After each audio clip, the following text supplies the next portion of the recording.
Hey, it's Shaves, and welcome to another edition of AniTube Digest, where we go over the best and not so best anime YouTube videos to come out this week. My head is really tiny. From the 6th of December to the 13th of December. I'm dressed nice because I had an engagement today, and I didn't bother changing because I was out all day.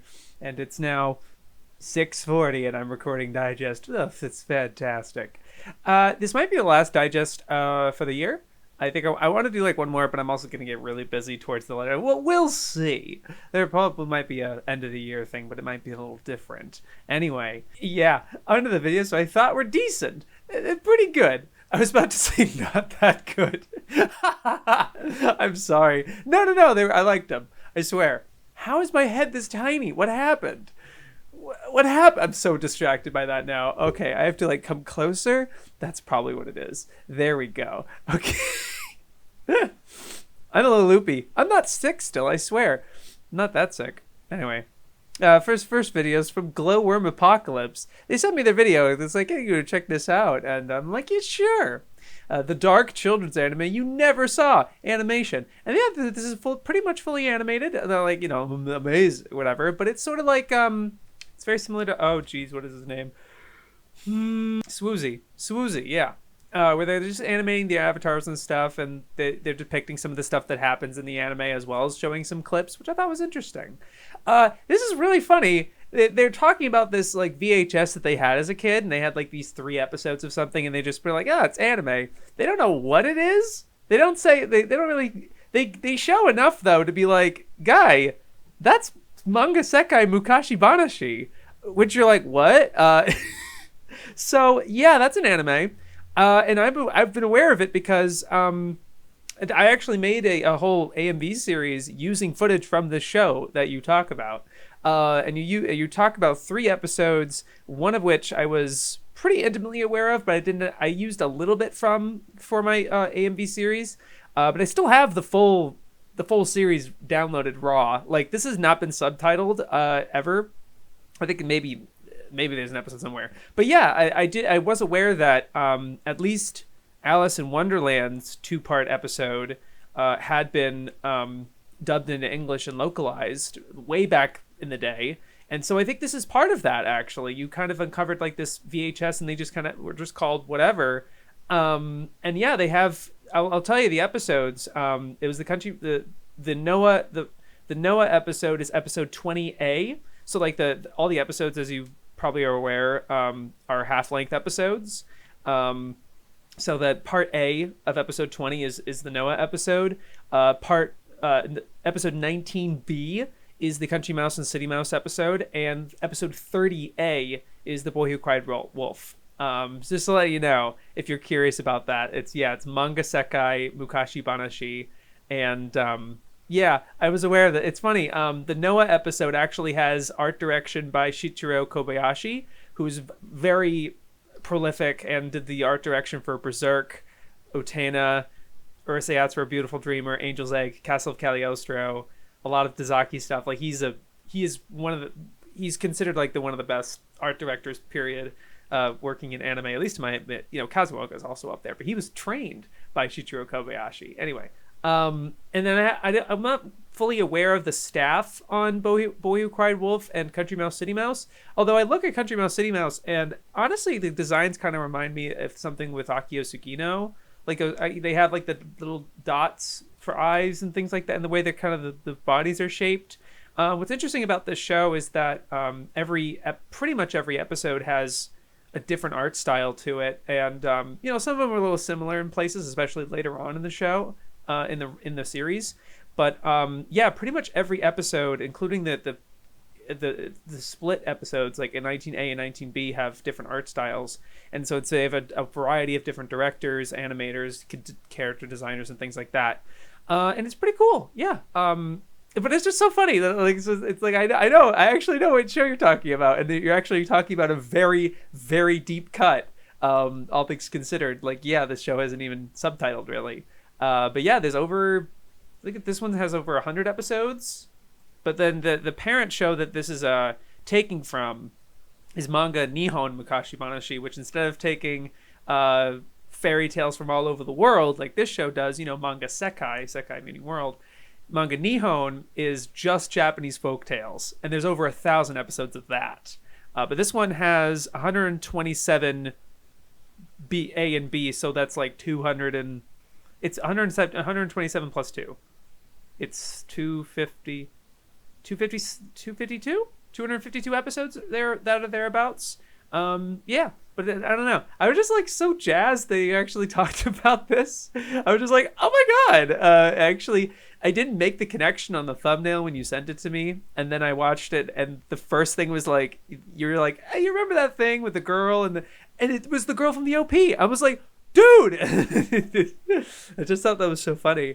Anyway. But yeah, it was a nice video too. Like, I like the commentary, and I also especially like that it's animated like this. I think it definitely keep practicing with this and like refining the style so it's even more easier to reproduce, and then you can just keep making this type of stuff because, like, yeah, I don't know anybody that's in our space that is like this. I think MV Perry is kind of like this a little bit, but not to the same extent that you are right now. You're already really well ahead in this. At least it seems that way. I thought it was pretty good. I don't know. I dig it. But yeah, I encourage you to keep going. And yeah, that's just so funny. I just have a personal connection with Manga Sekai because I just happen to know about it and made a whole AMV thing about it. Anyway, yeah. An unfortunate turn of events with this week. WatTheWut put out a video thanking people for their support, and this is the last video of WatTheWut content that's just going to be on the internet in general. He's totally retiring from creation. Good on it. You know, that's cool if if he finds that he doesn't want to do this anymore and it's taking up time and things like that. It really shows a good degree of self-awareness and self-control and like a sign of maturity, if anything. It is what it is really with these things. I wish the best of luck for him. I think his content was really interesting and always kind of kept people on their toes, really. And I hope he inspired a lot of other people too, that like he can, he was able to do things and they're like, oh, I can do that. Or like finally someone who sees where I'm coming from and things like that. He's also stepping away from Weeb Club. So they're probably just kind of figuring that out of how to kind of, like, he hasn't been featured in the Weeb Club of the past couple of episodes, because I think he was just taking a break, and then this break was just like, yeah, no, I'm done. And I was like, all right, yeah. But if that's the last, I just hope he's, it's okay if you move on from content creation in general. That's fine. You don't have to appear in videos anymore.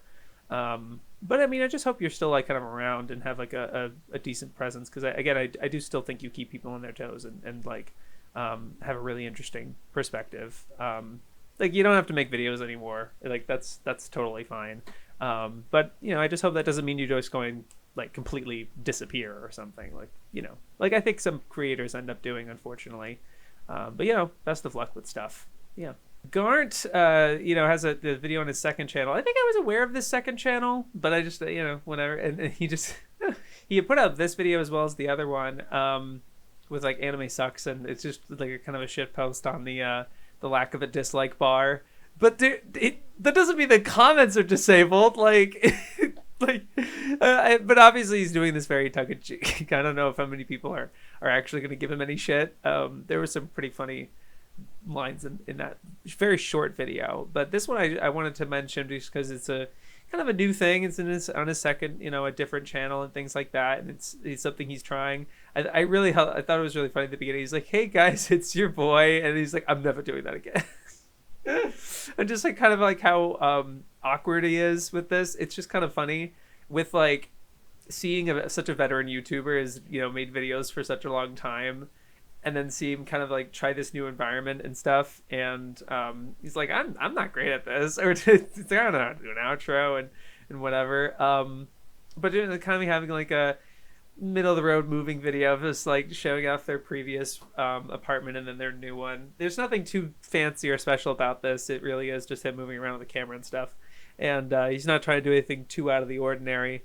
But I just thought it was interesting, and it shows kind of like him trying to expand and try to do different things and play with different ideas. I think he has a decent on-screen presence too, despite like you could tell he's been on camera and done YouTube for a long time, but like that precise kind of video is something very foreign to him.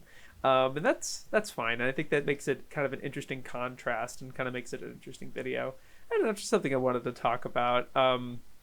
Yeah, and I'd be interested if he puts out more on the second channel, but like, I think he seems to be pretty content with the pace he's at. He's at a much slower pace than like not lower, I mean slower.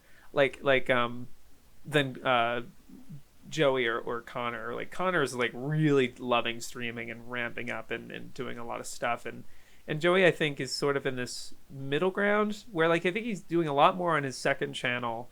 And he's able to just kind of talk. He seems to be having a similar use of it as like the Needle Drops second channel, where he just is like there's some news thing and he's able to talk about it, or general things and not as serious content basically. And I do admire it because it's like that was kind of what I wanted this channel to be a lot like. But then it was just easier to just do digest for me, and I didn't feel as I don't know. I felt as like in doing anything else, or that it wouldn't get as much attention or something. I don't know, but like I like the pace that Ygg at, where he's he's just figuring things out and everything. And this is just an interesting step. I just like that stuff.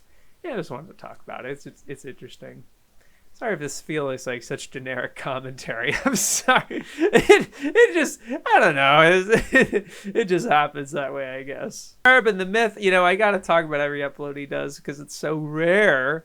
And he did another a Young League combo video. I don't remember his other one. I don't remember the last. Oh, yeah, there we go. The Slippy's tapes. I feel like maybe I've talked about.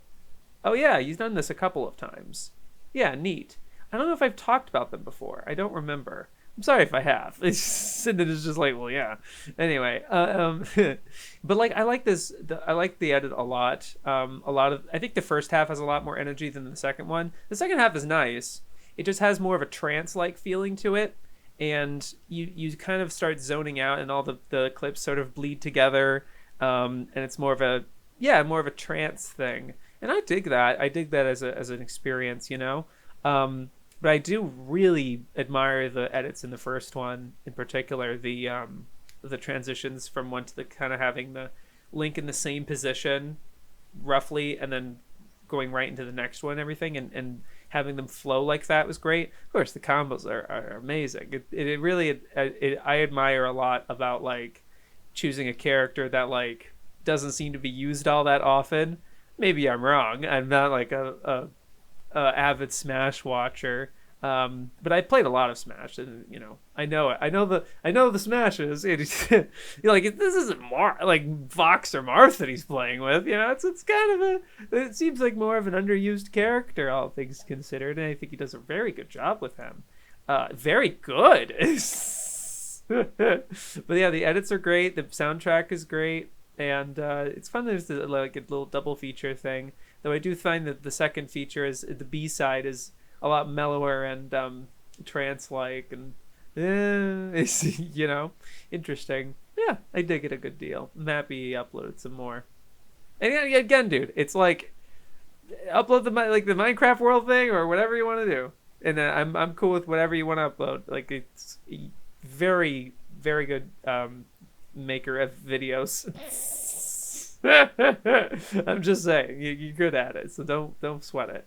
I feel like this might be the first. I feel like I may have talked about Immortallium before, but like it's oftentimes where I don't know. And then suddenly he didn't make videos for a long time, and then he finally it's got a little more active or lately. This is a Legend of the Forest anime review. I gotta say, man, you could do a little better with the thumbs. I mean, I'm not great. I'm not trying to be one. Both my confidence and just like showing my thumbnails to my mutuals and stuff. They're like, this is awful. What are you doing? What are you thinking? To me. So I'm not trying to come out of this like knowing thumbnails all that well. But I will say it's like, I feel like they could be a bit better if you just representing the anime a little more favorably. I don't know, just the text and choice of font, and like right on top of the whole thing. It's hard to like read, especially when it's like, postcard size. Like if you're on like desktop, the postcards postage stamp test where it's like a lot of users see thumbnails only this big on their monitors, so you kind of have to be able to tell what it is just from that. As obnoxious, and I'm not trying to say like you need a big yellow arrow, which like I mean yeah, but like you can still make them aesthetically pleasing and stuff. I don't know. That's just my 2 cents on it. I'm just looking at the thumb, and I'm just like, this could be a bit better. I'm just saying. Not a big deal though. The video itself is good though. I really like the focus. A general like it's a review, but it's talking about like kind of an obscure stuff. I think the choice is interesting. I thought you were very holistic and thorough with it, despite and not without breaking it down with like here's the story. Like you do start with like what is it about or whatever. But there isn't a like very rigid here I'm talking about story, here I'm talking about animation. Like you don't present that on a visual level, which I appreciate. It's just sort of just like talking about this show in a general sense. You don't use clips too often. I think you use them very deliberately and specifically, which is interesting. And I think you have a decent on-screen presence and everything. I just like how very very dry and straightforward it is. It makes me really like, it's like, man, they really could just like, you really could just do like this sort of stuff. Like the simplicity of the video is what I'm really admiring here, honestly, because it's sort of like I'm in that headspace where I gotta make this big thing and epic scope or whatever, and like I have just a bunch of these ideas and stuff, but it's nice to just have the thing out and do it, I thought that, yeah, and I especially liked the parallel you had. Is there's that one little animation bit that's like, you might wonder what's so special about this animation. Seems pretty basic, and I'm like, well, I mean, I thought it was kind of interesting because it was like black and white and it seemed to move very fluidly and stuff. So I thought it was impressive on its own, but then you bring up that like, it's actually a reference to the this early animation that I forget the name of it, like a dinosaur thing, and that's Tezuka's homage to that earlier bit of animation, and how like the fourth part has like a conflict between limited animation, full animation. I think that's interesting. Bits that I find cool, and it was a solid watch, honestly. Maybe I just enjoyed it, and I've wanted to talk about your content a little more. Yeah, I've enjoyed it. It's a good time. You guys go check this stuff out. Blinkehyo, Hyo. He's another creator that sent their videos my way and wanted me to check them out. And I did have something to talk about with Shonen pushing past your limits, because I've been consuming a lot of Battle Shonen this year. Been watching 2 episodes of Naruto a day for the whole year, and alongside that been watching I watched original Hunter x Hunter, Slam Dunk, Hikaru no Go, Ice Shield 21. I'm watching Ninku right now, Rurouni Kenshin. A lot of long-running shonen stuff that I've been meaning to get to. So it's very much on my brain. So watching this was interesting. It's just like as a fellow perspective and things. It seemed that a lot of the script was coming from prior history, and like, I grew up with Dragon Ball, and this is what I remember of it, and things like that. And I think some of the writing felt a little like project or like reaching, kind of saying things because they sound right, or like, there's just something about the wording that seemed, I'm trying not to say the word generic because it's not helpful for you. It's not for me to say this word or whatever. But it was something that like, it wasn't hard to, it was difficult to connect to from an audience level for me. I really liked the personal, like, even if you kind of downplay it at one point of like, people, wouldn't get to the point of the video. I actually like the perspective and like the initial coming from the place of like you having seen it, or like you growing up with Dragon Ball and things like that. The personal anecdotes I personally really like, because it's like, that's you. I'm not going to some schmuck for that. I'm going for you for that, and learning more about who you are. That's the single unique thing that you can bring to a YouTube video, more so than anything else, is your personal experience and how you grew up and things like that. That's something I always really want to champion stuff. So underplay that, you know. I think that's something that can really lead to a potential strength, really. And I think you do kind of largely are taking from your own experience, so that's a good thing. I did think it was weird. You were kind of like starting with Dragon Ball, then moving a little bit into Naruto, but then going back to Dragon Ball. You know, there wasn't as it was kind of a strange progression of things. That's just the weird thing with me as a video creator in my head when like I've talked about the thing and I talk about all the thing and then I move on and I don't just circle back around to it unless it's like dramatically important or leads to the other, you know. But it was that was a little weird for me. And you kind of flash a lot of other shonen things like that. We're kind of giving like a montage of stuff. It doesn't feel as much like rhyme or reason-y type of thing for me. I don't know if I'm being too harsh. I'm sorry. I don't know. It's I would have to like rewatch this a couple of times, but the thing is that I literally watched all these videos at like 5 or 6 p.m. and usually I watch them much earlier in the day, so I have more time to like edit and stuff. But I've been busy all day. So I mean, I'd want to watch this again to kind of give further ideas and further like specific suggestions and things.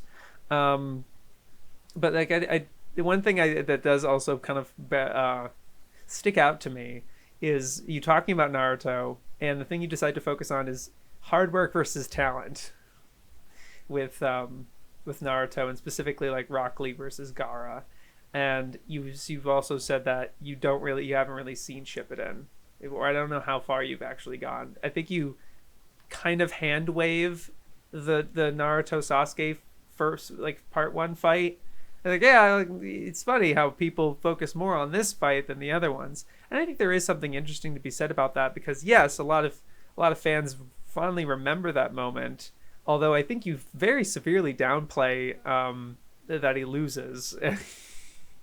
That Rock like that wasn't. I think it's sort of like everyone remembers the hype moment and the oh shit, like he drops the weights and stuff like that, but they really don't. I don't know how much they remember how far behind and in a corner Rock Lee actually is, and he wasn't even close. He was like, the hype moment was him being able to land a hit on Gaara. That was the hype. Not even close to beating him. Like landing a hit on the guy, and like you see later into that in that arc where like Sasuke gets to this point and kind of hits a wall, and then it's up to Naruto, who has a moderately similar power to Gaara's, to actually stand any chance, really. In terms of Gaara's full extent in his power. But you know, the hard work talent thing, you know, it's like I think the strong thing in this video was you relating to Naruto specifically, and how, you know, he was a lot like you, and seeing yourself in him in that sort of stuff was interesting, and that's great. And that's the stuff like no one can really take away either, right? That's kind of the ironclad stuff. But yeah, in this like, you know, I'm not going to be like actually with Naruto or something so much. I don't really want to do that. Although I would encourage that it's like, if you're going to talk about something like Naruto, it is important that you, unless you have the context, unless you're going in from the context of a first experience, like, oh, I'm watching Naruto for the first time, guys, and here are my thoughts, type of thing. Like, if you give that proper context, then people can understand that. But just being like wanting to talk about Naruto, and it's like, yeah, but I didn't really see Shippuden. Nah. And I'm like, nah. Like, you didn't see Shippuden, and like, where it's like it's the bulk of it. I don't know, because the series has a lot more to say when it comes to like hard work versus talent, to the point where it's not really as much about that. The thing with Naruto, and I'm not like citing specific things in your video or anything, so that I'm not trying to fully debunk it or anything. I think there is something to be said here, because obviously you're not alone in these perspectives and stuff. But for me, what I see with Naruto when it comes to like him catching up to Sasuke, you missed it, and you mentioned this with, if Naruto is constantly looking at these, he's standing at, able to stand a chance, he's not a complete screw up and things like that. But you don't seem to recall these moments where Naruto really shines, and Sasuke sees that, and it's, you know, and it's a back and forth. It's a genuine rivalry between the two of them. It's not just sort of like Naruto getting to this point, trying to catch up to Sasuke this entire time, and then once Naruto finally catches up to him, Sasuke's like, oh, what's going on? It's more of a back and forth where Sasuke's better, and suddenly Naruto does something really cool, and Naruto's like, oh, what the fuck? And then so he does them, and there's actually more of a back and forth than I think you give credit for. And that back and forth is in the series. It's what propels both of them, and to be as strong as they are. Like both of them are as strong as they are because they guided each other, even all the way through to the end. That they see each other and they kind of look up to each other in a begrudging, or perhaps in a lot of Sasuke's case in a kind of toxic way, really. Yeah, I don't know. There's more to it, you know what I mean? But it's yes, but because it's like there is a talent thing, there is a talent aspect to both of them. I mean, in fact, a destiny part to both of them, really. But like, neither of them get to where they are without hard work, and so it's really kind of it's not a versus thing. It's really sort of it's a little more nuanced than that, I think. But then again, it's like, what is the series trying to tell you about Rock Lee versus Gaara when the outcome is that Rock Lee didn't even come close? You know, there's just something more to think about than that. And I maybe it's just because it's been a long time since you've seen Naruto and things like, you know, I don't want to try to gotcha on shonen discourse because I think it can be kind of toxic for this particular reason, because there's certain, you know, and then some people can get kind and mighty and stuff. I'm not trying to be fanboying or anything. I have a bit of an advantage because I'm literally watching it right now. Like I'm not done with it yet, and I literally have the last 25 episodes left of the whole show. You know, so I'm at that point. But you know, anyway, so it's a little more fresh in my mind. And so, what do you expect? But anyway, there's something just to keep in mind with that. It's just like I don't know. It seemed that with Dragon Ball and Naruto in talking about, I think it's just the fun of talking about it, and it's not supposed to be taken that seriously or whatever. But I would encourage you. I think you would have a more fruitful. I think you would have a more fruitful outcome if you're more fresh and have a better understanding of these. Not like you don't have not like I'm saying you have a bad understanding of these shows. I'm just saying it seems to be coming from recollection and like what I remember watching when I was a kid, and the feelings it had. And then there's still a validity to that. I'm just saying there could be something, you know, you could take that a step further is what I'm trying to say, I guess. I don't know. Maybe I was a little too critical of the video, perhaps. But I encourage you to keep making more. And I think you have, you know, I didn't have too much to say about the video craft in particular because there wasn't anything that stood out as like, oh, you shouldn't do that, whatever, or even the delivery or anything. This all seems fairly decent. You know, yeah, I don't have too much to comment on that stuff. It was more on the meat of the video, and I honestly don't say too much about the meat of the video oftentimes in Digest, just because it's just like, oh, that was nice. You know, but I guess it just, you know, shonen in general is just something that has been kind of picking my brain personally. So I thought it was something interesting to talk about. Yeah. And spilling the milk. We fixed High Guardian Spice. Gotta keep on with that, man. Again, more spice. Gotta keep on the spice train. And this is a live dub, I believe is what Core was calling it. It's an inspiration from what other people have done. So I was gonna say this is a novel concept to me because I've never seen something like this. But oh, you know what? Now that I think about it, yeah, it must be similar to the Sonic Adventure 2 dubs, like the light, like I miss my wife Tails. I miss her a lot. Like those types of things. It's very similar where they're taking 2 episodes, I think 1 or 2 episodes, like the Halloween, kind of the best episode of the show by their description.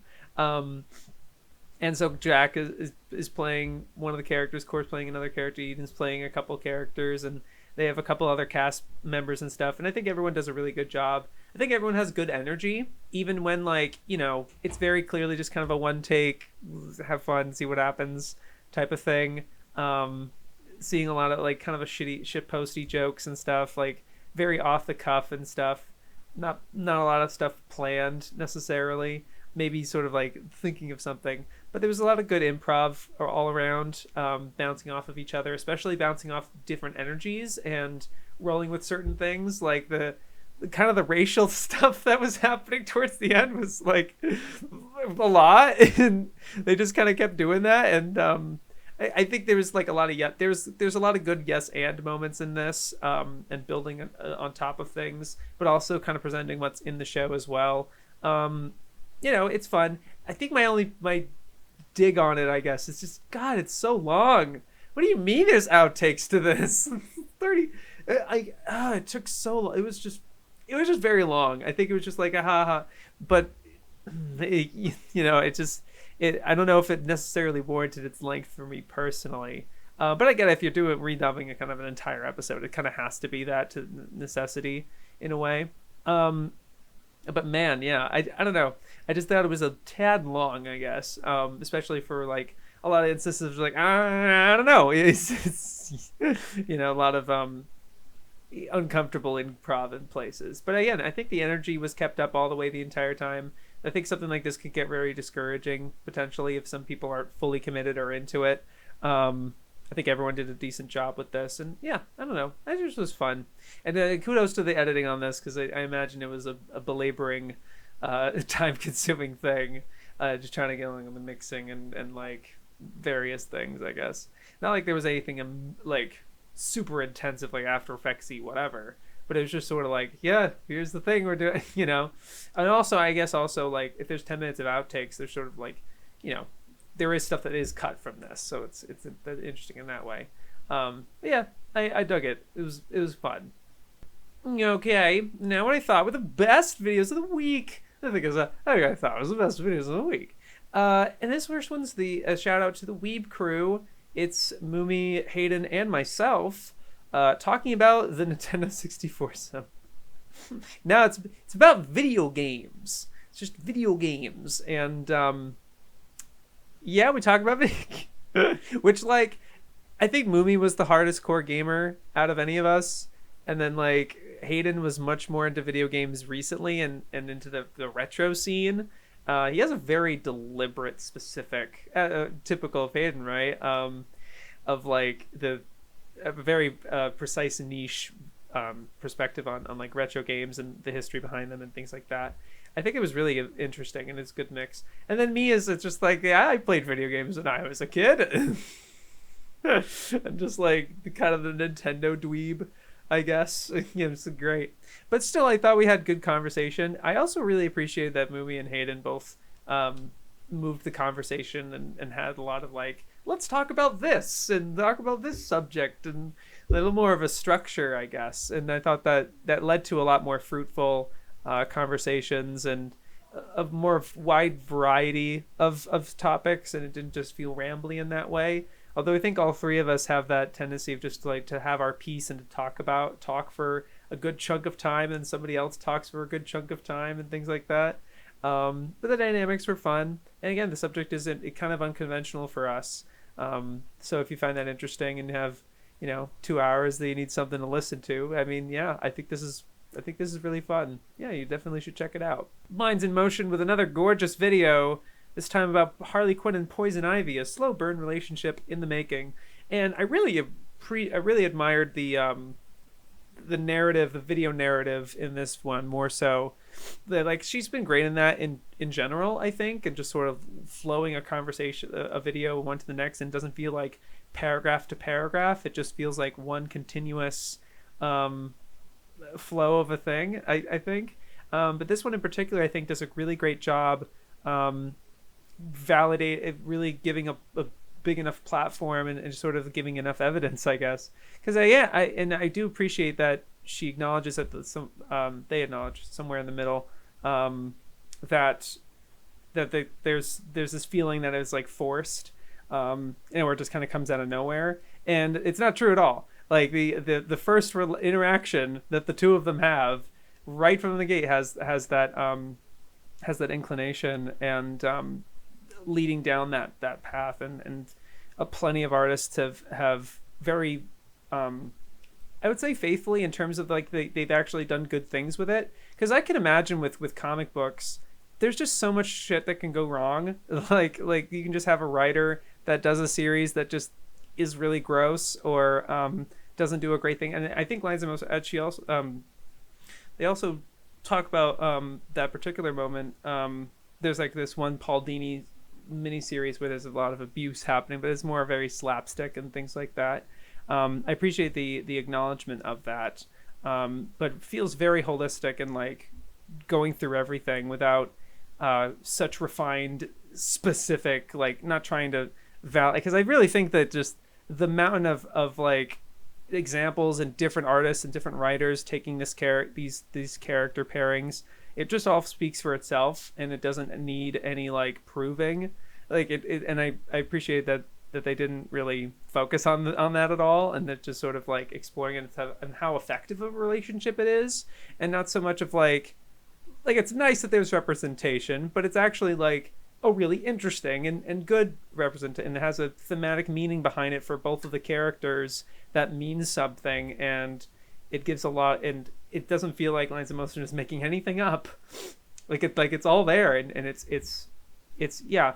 I don't know if it like, I guess it's just coming from a Batman fan where, I was completely, more agnostic to the idea, where it's like, yeah, I guess that's something that's kind of neat, but where it's like, no, that's just the thing that Harley Quinn, like that's the logical progression, and where Harley Quinn is as a character is interwoven specifically with Poison Ivy. I think it's really smart, and it feels right. I don't know. It's kind of difficult for me to talk about this. It's just not my wheelhouse. It's both like I'm more of a surface level fan of comics. Like I've read a lot of Batman comics, but I'm not like a huge Batman. I'm not trying to like throw my weight around or anything like that. And then also just the subject matter in general. It's hard for me to delicately verse. I'm not the best at delicately versing things, I suppose. I try to, but we do our best, especially when it's unscripted. But no, I really enjoyed it. I also think Lines of Motion did a very good job with handling not just comic things anymore this time around.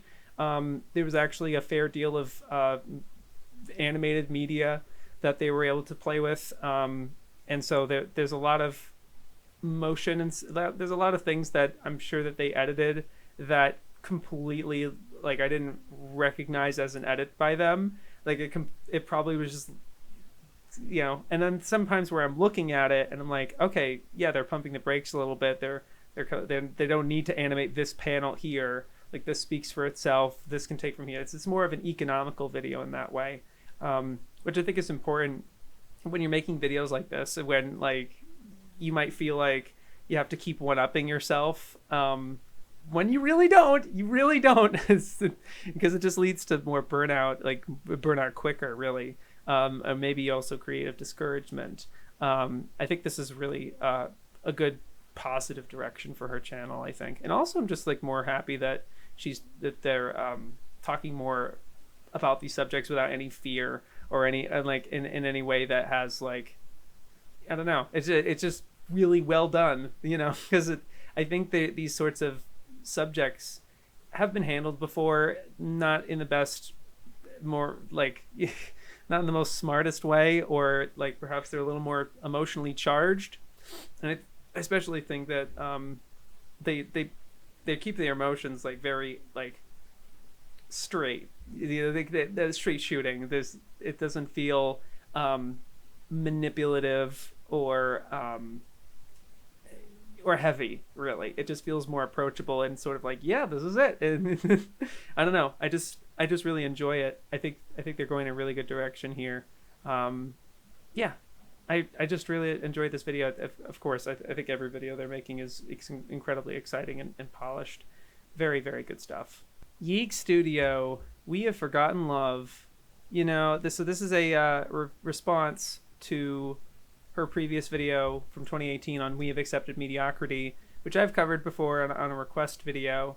And she has a totally different perspective now on it than I did at that time. And she's not like critiquing that video in like super directly. It's more of stemming from the premise of it, of being discouraged by anime and by YouTube and blaming the problem on mediocrity, and more so and not so much the fact that it's just like this idea of we've forgotten love is I'm worried of not like properly articulating this, but I will say that this is just like really great listen. A really like it's mostly like previous videos or anime or something, and it's often like sped up and stuff, so it's not the prettiest thing to look at, but I think the message is really just that strong, and the writing in here is really interesting. I really like the initial framing with Berserk and with these other different stepping stones with different pieces of media. I think the best part was actually the portion where she was using footage from that Disney cartoon of like the old house or something, and the I can't do the words justice really, or like quoting it just without just trying to replay it. Instead, I don't have the time for that, but it was sort of like understanding that people are making art to make a living, and that's why it's you might see it as mediocre. It's like it's not easy to just make the thing that you're proud of and have the most passion for or whatever, and it's it's not the thing that kind of exceeds mediocre. That doesn't really happen all that often, and it's also that it's not something that she sees she's seeing value in the same way, where like I don't know, there's different purposes really for art. It's kind of what she's saying, I think. But this is a big kind of disownment of that previous mediocrity video, and really are communicating to the audience where she was mentally at that time, and then where she is, contrasting that to where she is now. It's just really interesting and brave and clear-eyed. It's really fascinating. Yeah, no, I would love to listen to this video a couple more times, but it's similar to her, I think, some of her best work, where it's very dense and cutting, unrelenting in terms of its like momentum and things. I think it's very tempting to just kind of skip skip backwards a few seconds and re-listen to sentences, which I did in this video. I'm just kind of like really processing things. Yeah, no, I really enjoyed the perspective a lot, and it feels more, I don't know. I just really dug it. I'm sorry I don't have very specific, like, I love this moment. I love this moment. I love little things like that. It's hard for me to recollect everything in this personally. But no, I really enjoyed it. Hard to say much else on it personally. And I just like the mantra here, where it's more like, I'm going to watch this stuff in an understanding, not just to be like, it's not for my if it's not for me, like try to find fascination out of like, why is it doing the things that it's doing, and what do people like out of it potentially, even if she doesn't like this, because there's still plenty of media that she watches and doesn't like. Cowboy Bebop and the live action Cowboy Bebop, and ReZero is mentioned in the visuals, at least. I like how the one thing that's interesting about the visuals is that they do communicate something separate from the script that's going. That the script is a very stream of consciousness, unrelenting kind of train, but then you see Technoeyes at one point, and it's like, oh, this show's for masochists. There's other things like that. I thought the contrast there is sort of interesting, or like the two different messages happening at the same time. The mix is interesting. It's like it's like Remy from Ratatouille eating like a strawberry and cheese at the same time. It's sort of like, oh, something like that. I don't know. I dug it a lot. I feel like when I started recording this and I saw this down on the list, I'm like, there's no way I'm going to do that video justice. I'm not going to be able to describe that any interesting way. Oh man, I'm not going to do great at that. No, I really encourage you guys to check this one out. I think it's really, especially if you like resonated at all with the mediocrity video, I think this is definitely something to keep in mind of. It's definitely something I want to, like, I kind of voiced what I think is a similar sentiment with my Dazaki video, where it's like the cynic in me has left the building. Like, not everything for me, but I swear to always treat anime with the respect it deserves, it's stuff like that. It kind of feels like it's a similar sentiment, or there's a kinship to that kind of messaging, which is something I really, I always want to champion and say is like, yes, this is what we want, this is what we need. Anyway, yeah, I just really enjoyed it. I don't know how many times I have to keep saying that. And of course, I did have to give the kind of the last video in this digest, maybe the last video of the year, potentially. I don't know. Super Eyepatch Wolf's mega video on the Garfield, what the internet did to Garfield, and it's not so much what the internet did to Garfield as much as what Garfield did to us. This is like really dark point in this video where he kind of unveils that Garfield is very cynically infected every asset of our lives, and it's everywhere. And like he lists all these like little appearances of Garfield just showing up in places, and it's like, oh my god, yeah, holy shit, like what the fuck, And yeah, I just think this is another, like, he really feels that he's evolving with every video he's making, and it's very exciting to see. I think he's one of the most exciting creators happening this year, because he's not just putting out videos anymore. He's putting out like real specific and well thought out, like massive videos that like build upon each other. Like in previous, this is building upon like his personal perspective and like his personal descent into hell, like he did with his Dell video. He has that with like, I searched up Garfield and then I decided to do more Garfield and things like that. And him selling the horror of things, which he's been doing for a little while. I think ever since his probably since I guess you could definitely technically say Simpsons, but he's gotten way better since then with like Sonic. The Undertale was certainly a good one. But then even these past couple of videos, the sort of like horror and sort of investment he has, and I think his narration's gotten way better. It's not as similar and robotic. It feels very engrossed. I think Mother 3 is another good example. Space 2 Jams a Lie is kind of a funny one too, like a lot of horror-y type things. I just think he's just doing a bang up job this year. He really has done he has a fantastic slate of videos this year. But this one is definitely like kind of the last and this biggest one where he's on screen. Again, the fake psychic ones where he starts being on screen a little bit more. That shows up here, and I love the personal touch with like the Garfield thing. His mom sends him a photo of him holding a Garfield, and he's like, I don't remember this. And like that stuff is really funny. I just love the arc that he makes with this whole thing of like where people start to come from, and then the revelation that it's all kind of antagonistic to John. That's the I'm sorry John thing, and that takes up a good chunk of it. But also like being very thorough, and it feels like he's actually been doing the appropriate amount of research and describes it very adequately for people who have never seen these sorts of things, like never heard of the Garfield that YouTube channel. I forget, Lasagna Cat, I think is what it was called. Describing each of those videos and doing a good job with that. I just think it was a really great video. It doesn't feel like an hour 19. When he finished it, I was like, oh, that's it? Damn. Like, we're just like, wow. It ends on a really good note. Yeah, it's excellent. It's really magnum opus of it for him. In my opinion, my magnum opus from Garfield. Like he has this like the tinge of terror for the whole thing is sort of addicting and very effective, because I think it's both horror, but it's also just very energetic kind of horror that like I'm not like a big into horror YouTube all that much, but like I don't know how many people have this sort of like charismatic and energetic and enthusiastic kind of way of depicting horror.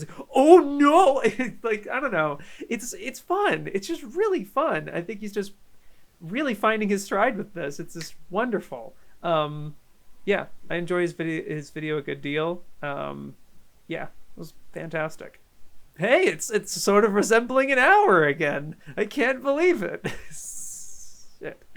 But it was 7:34 and great. Thank you for this installment.